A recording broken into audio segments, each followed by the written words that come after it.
जब सुने के होई भोजपुरी गाना बस बजे के चाही गाना।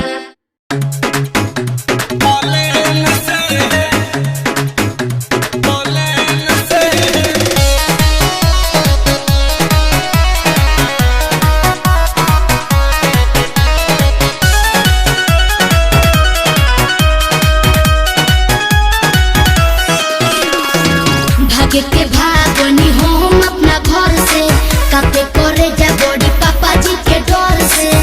अरे जब नहीं था गुदी तो क्यों लंका में कूदी। भागे के भागनी हम अपना घर से कापे करे जा बड़ी पापा जी के डर से। अब हमरा के तू पहुंचा दो अरे सही सलामत बैठा दो घरवा फेन से। अरे काहे रे इतना डर काहे रही है, हम समझ ना है। ना हमरा बहुत डर लगता, पहुंचा दो।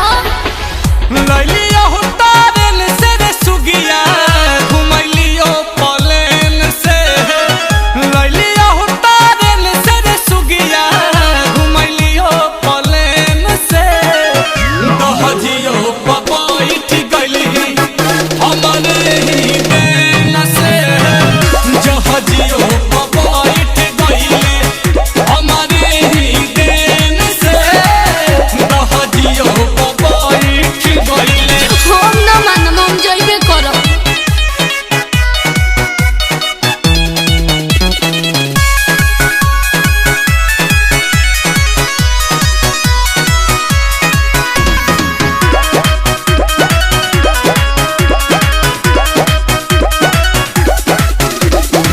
कि भागे के प्लानिंग पहले तू ही रहल कइले।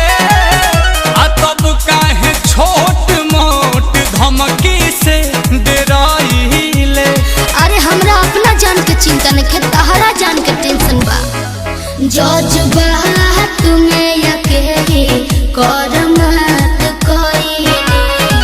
अब बुझाता गार जीवन संगे घात कोई। घर खोजत होई हमर माई रातों दिन लेके दिया सलाई लमटे न से। अरे फेरे खाली सोच ले बरेन से। न पहुँचेबो तो देही पर गिरा लेब किरासन जर केन से। ताही में लागल रही कछा नोटे न से। ताही में लागल रही कछा नोटे न से। आ दहजियो बैठ गइले आ हमरे ही देन से। जहजियो बैठ गइली हमरे ही देन से। कि हवा में उड़ली हले।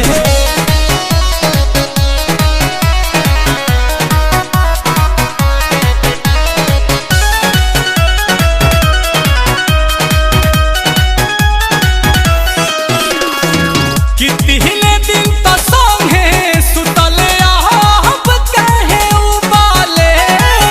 बाहर संस्कारी घर के चिंता में डूबाले।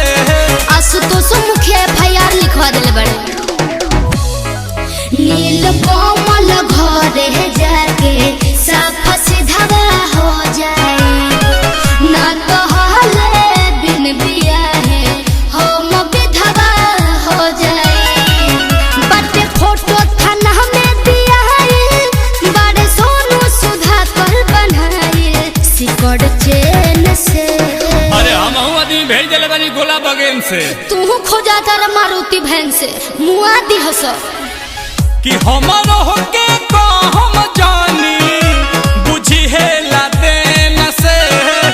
कि हमारो होके को हम जानी बुझी है लाते न से। आ दहजियो चढ़ली हमें कि हमरे ही देन से। दहजियो बैठ गइली कि हमरे ही देन से।